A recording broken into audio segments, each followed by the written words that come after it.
Hi, Pinoy Mipol here. Welcome to the initial episode of Board Game Riot, wherein I feature some board games that have a common denominator, like having similar themes, mechanics, having the same designer, and so on. It's kinda like a brief comparison or overview of a number of specific board games, and sharing my own thoughts and experience about these games. But please take note, I am not an expert reviewer of any kind. No, I'm far from it. I just like to play a lot of board games, particularly those which can be played solo or those with solo variants, whether official or fan-made.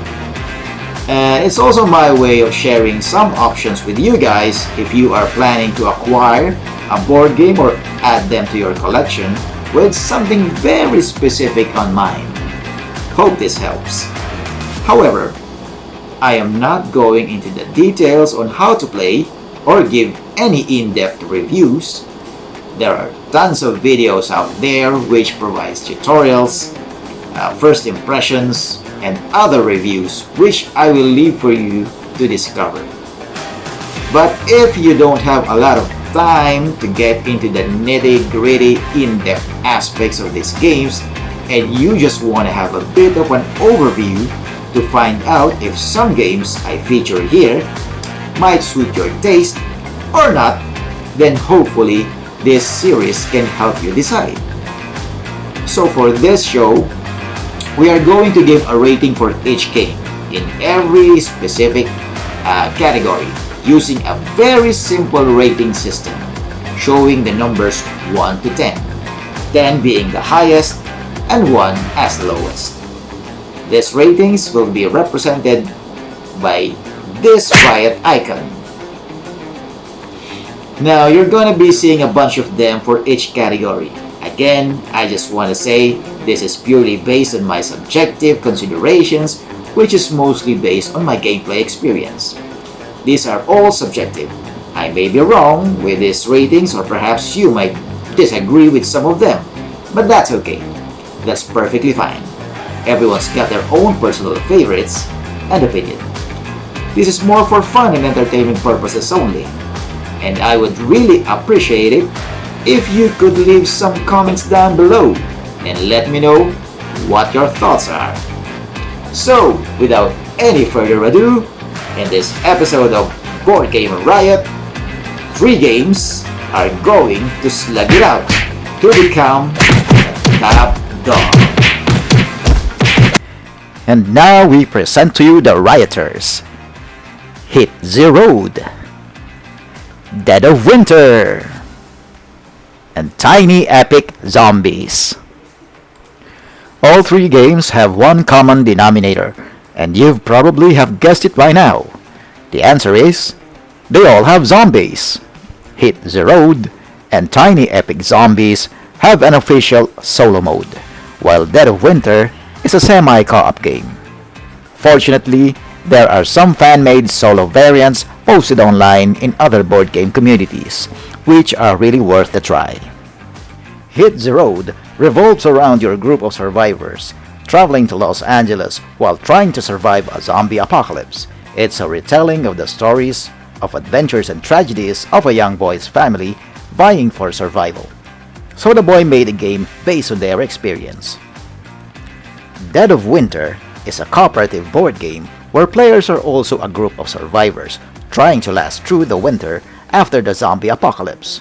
Players are trying to complete a common objective alongside a secret objective to fulfill in order to win the game. But wait, there's more. Players will also have to watch out for a possible traitor in the group who will work against the colony. Tiny Epic Zombies, as the name implies. It is a horror game with multiple game modes, where players attempt to complete objectives while also trying to keep a horde of zombies at bay inside the Echo Ridge Mall.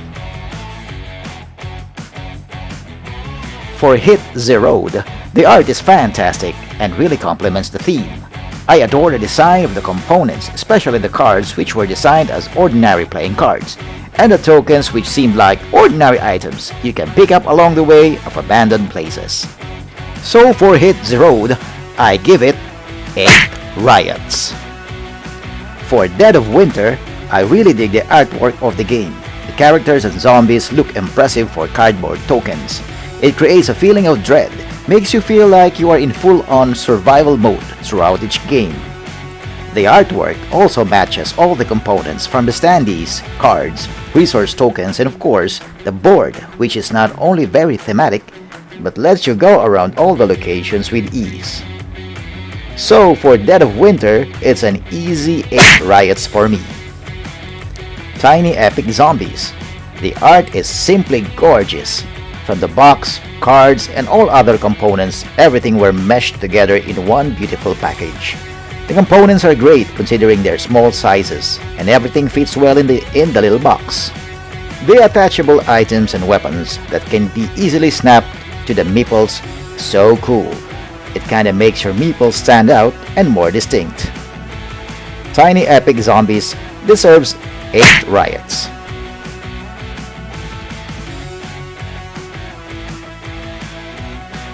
Hit the Road's rulebook was a lot of fun to read. I honestly enjoyed browsing through its pages. It's like reading a scary children's storybook. It's quick and amusing 12-page read. The rules are very easy to follow and straightforward. I give it an 8. For Dead of Winter, if you're expecting a fast and easy read of the 20-page rulebook, then don't get your hopes high. The actual rules are only 15 pages, and the rest are instructions for game variants and narratives of the different scenarios. The game is not super complex, but it deserves more than your usual reading prowess to understand all the details. At first, you'll find yourself going back to the manual during the first plays, but it gets easier on the succeeding plays. I give this one a 7. Tiny Epic Zombies. For a small cute game, you probably wouldn't expect it to have a 20-page rulebook, which explains all of the game mechanics pretty well. The illustrations are vivid, and everything else explained as orderly as it can. The rules on the rulebook itself is neat, however, some scenarios are a bit confusing, and you have to resort clarification online. This is a 7 for me. The gameplay of Hit the Road is a cool blend of auction, worker placement, and a lot of dice combat. Each player is responsible for a group of survivors to make it through 8 rounds of encounters. The last group standing wins. In the case of a tie, who has the most points? This game also includes some push your luck and player elimination mechanics. It's very basic, game flow is smooth, and bidding part is a lot of fun. But without the auction mechanic, I think it will lose its luster. I give this a 6. Dead of Winter. Gameplay has 2 parts. The player phase, where a crisis card is drawn. Roll dice for actions, and players move with the possibility of rolling the dreaded exposure die. And the second part is the colony phase, where food is discarded, waste pile checked, zombies added, and wait for more bad things to happen. There's a little bit of everything in this game, such as area movement, hand management, dice rolling, push your luck, trader element, and voting. But everything works perfectly well. It doesn't feel cramped, nor mechanics forced to make the game more refined as it is. It's a very solid game. I give 8 riots to Dead of Winter. For Tiny Epic Zombies, the game is played in a series of turns performed by the human players, and after each turn, the zombie player performs an action. This continues until the human players or the zombies achieve their goals. One particular aspect I like is the integration of action in movement, which you can perform 3 times. This adds tension in prioritizing what kind of actions to take. Gameplay is so smooth and very well thought of. However, gameplay is not as immersive as the other 2 games, probably because the very cute components might have overshadowed its theme. For me, it receives a 6.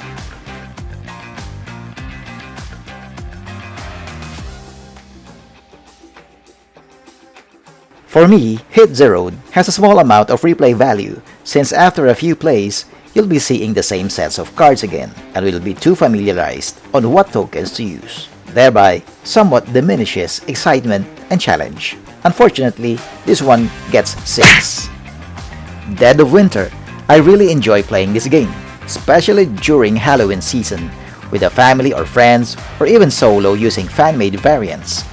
There's never a dull moment, as far as my experience goes, whenever I get this to the table. It has lots of replayability, owing to its several game modes, many cards, varying difficulty levels, and lots of scenarios, even for those base game alone. However, if you play with more than 4 players, then game length will last longer than it's supposed to, which may reduce replayability for some who are not into playing longer games. But generally, replay value is high, especially when you mix it up with expansion. It's an easy A for me. For Tiny Epic Zombies, personally, I believe it has a lot of replay value. Considering the various game modes, you won't be playing the same game twice. There are different objectives to complete for every game. The different locations of the mall can be set up randomly, and the variable characters to play with for each game. Being an enjoyable and tactical game it is, this will hit the table as often as I can make it. Tiny Epic Zombies grabs 8 riots. In Hit the Road, luck plays a big role in this game since there's a lot of dice chucking. But this is where the tokens come in play, which mitigates the chances of bad rolls. Overall, the game is okay for what it offers, but becomes stale after several plays, and you kinda wish that there'd be more card variations or perhaps expansions to enhance gameplay. Hit the Road has also an official solo mode, in which the best highlight of the game, the auction phase, was removed, which drastically reduced the tension in the decision making. It could have been easily be replaced by rolling a die, or any mechanic which generates randomness. It now becomes a basic beat your own score objective, where you find a chart at the back of the rulebook which rates your own achievement. I give this one a 6. Dead of Winter is very effective in trying to make you experience of how it is to go through a zombie apocalypse, and forces you to make hard choices in order to survive its harsh environment. If you are a fan of the zombie genre or not, chances are you are still going to enjoy this one. If you like playing cooperative or semi-cooperative board games, which can get you on edge at certain points. It has no official solo mode, but there isn't a scarcity of solo variants available online either. I will provide a link down below of the best one I've tried, based on its simpler mechanics and additional fan-made cards provided. So for this one, it's a clear 8 for me. Tiny Epic Zombies is a great blend of puzzle and theme. This game is so much fun for me to play. Though it might not have a strong horror theme, but there will be times that this game could be so tight that it can actually come down to a final die roll, which could lead to results that will either make or break you. A solo run of this game usually takes me 30 minutes to an hour to finish. Depends on how tight the game is. I really enjoy playing, especially when I just want something quick and easy to set up and play. The zombie AI is mechanically functional in presenting some challenges against a human player. With a little imagination, you can make up your own epic stories while playing this game. It's definitely worth a look. For me, it gets 7 riots. We now reach the climax of this event. According to our riot score sheet, we have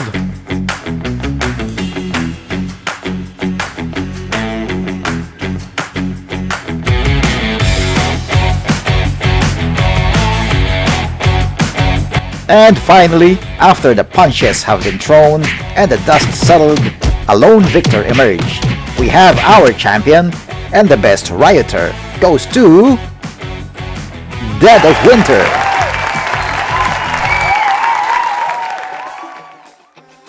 Hope you had fun as much as I did.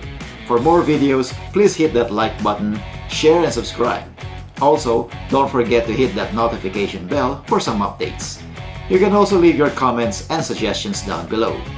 This is Pinoy Mipol, and thanks for watching. Till the next riot!